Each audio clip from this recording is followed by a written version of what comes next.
একটি মেয়ে একদিন তার বয়ফ্রেন্ডকে জিজ্ঞেস করলো, আচ্ছা আমি যদি তোমাকে না জানিয়ে হুট করে অন্য কোনো ছেলেকে বিয়ে করে ফেলি তখন তুমি কি করবে? ছেলেটি তখন উত্তরে বলল, আমি তোমাকে ভুলে যাব। ছেলেটি এমন উত্তর শুনে মেয়েটি রাগ করে অন্যদিকে মুখ ঘুরিয়ে বসে রইল।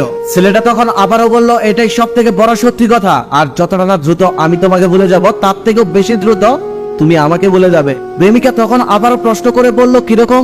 ছেলেটি তখন বলতে শুরু করলো, মনে করো বিয়ের প্রথম 2-3 দিন তুমি এক ধরনের ঘোরের মধ্যে থাকবে, শরীরে দামি গহনার আর মুখে মেকআপের প্রলেপ, চারদিকে শুধু ক্যামেরার ফ্ল্যাশ, চারদিকে তখন তোমার অসংখ্য মানুষের ভিড়, তুমি চাইলেও আর আমার কথা মনে রাখতে পারবে না। এদিকে আমি তোমার বিয়ের খবর শুনতে পেয়ে বন্ধুদের সাথে উল্টা পাল্টা কিছু খেয়ে পরে থাকবো কোনের জায়গায়, আর একটু পরপর তোমাকে হৃদয়হীনা বলে গাড়ি দিব, আবার পরক্ষণে মনে পড়বে পুরনো স্মৃতিগুলি, তখন আমি আবার বন্ধুদের জড়িয়ে ধরে কান্না করব। বিয়ের পর দিন থেকে আরো 2-3 দিন তোমার আরো ব্যস্ত সময় কাটবে, এক হাতে মিষ্টি আর আরেক হাতে স্বামীর হাত ধরে তুমি বিভিন্ন আত্মীয় স্বজনের বাসায় ঘুরে বেড়াবে, সেখানে নতুন নতুন আত্মীয়দের সাথে সাক্ষাৎ হবে তোমার। এই ব্যস্ততার মধ্যে তুমি তখন আর আমায় মনে রাখতে পারবে না, তখন আমার কথা তোমার হয়তো মাঝে মাঝে একটু একটু মনে পড়বে, এই ধরো স্বামীর হাত ধরার সময়, না হলে স্বামীর সাথে রিক্সায় চড়ে ঘুরে বেড়ানোর সময়, আর আমি তখন ছন্ন ছড়া হয়ে ঘুরে বেড়াবো আর বন্ধুদের বলবো, বুঝলি দোস্ত, প্রেম ভালোবাসা কিছুই না, পরের 1 মাসে তোমার স্বামীর সাথে মোটামুটি ভালো একটি সম্পর্ক হয়ে যাবে,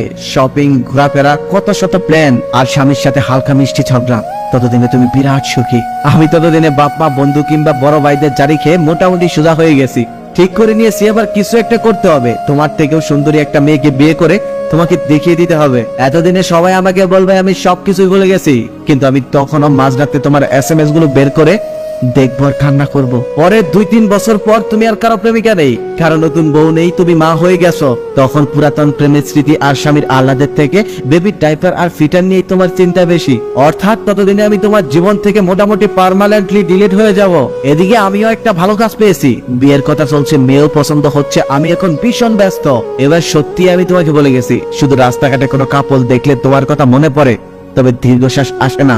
এত দূর পর্যন্ত বলার পর ছেলেটি খেয়াল করে দেখলো মেয়েটির চোখের জল ছলছল করছে, আর অশ্রু সিক্ত চোখে ছেলেটির দিকে অবাক দৃষ্টিতে তাকিয়ে আছে, মুখে কোনো কথা নেই, ছেলেটিও চুপচাপ। তার একটু পরে মেয়েটি কান্না ভেজা কণ্ঠে ছেলেটিকে বলল, আচ্ছা সত্যি যদি এমনটা হয় তাহলে কি সেখানে আমাদের সবকিছু শেষ হয়ে যাবে? ছেলেটি তখন উত্তরে বলল, না, সবকিছুই শেষ হয়ে যাবে না, একটা জিনিস থেকে যাবে, সেটা হলো মায়া। কোনো এক মন খারাপের রাতে তোমার স্বামী তখন নাক ডেকে ঘুমাবে, আমার বউ ব্যস্ত থাকবে তার ঘুম নিয়ে ঘুম রাজ্যে, শুধু তোমার আর আমার চোখে ঘুম থাকবে না, অতীত সেদিন আমাদের দুজনকেই নিঃশব্দে কাঁদাবে, সৃষ্টিকর্তা ব্যতীত সেই কান্নার কথা আর কেউ জানতে পারবে না।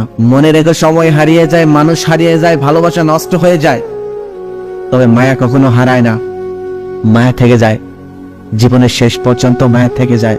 ভালোবাসা এক অদ্ভুত জিনিস জানেন, যে পেল সে তার মূল্য বুঝলো না, আর যে পেল না সে সারাটা জীবন পুরে ছাই হয়ে গেল, সহ্য করলো এক বুক অসহ্য যন্ত্রণা। তাই কাউকে ভালোবাসলে ধরে রাখুন, একটু ভুল হলেও ধরে রাখুন, প্রত্যেকটা মানুষেরই কিছু না কিছু ভুল থাকে, ছোট্ট কিছু ভুলের জন্য কাউকে দূরে সরিয়ে দিবেন না। আর হ্যাঁ, ভালোবাসাতে বাধা আসে, সেই বাধাগুলোকে উপেক্ষা করে ভালোবাসার মানুষটাকে জয় করে নিতে হয়, এত সহজে পেলে তো ভালোবাসা হলো না।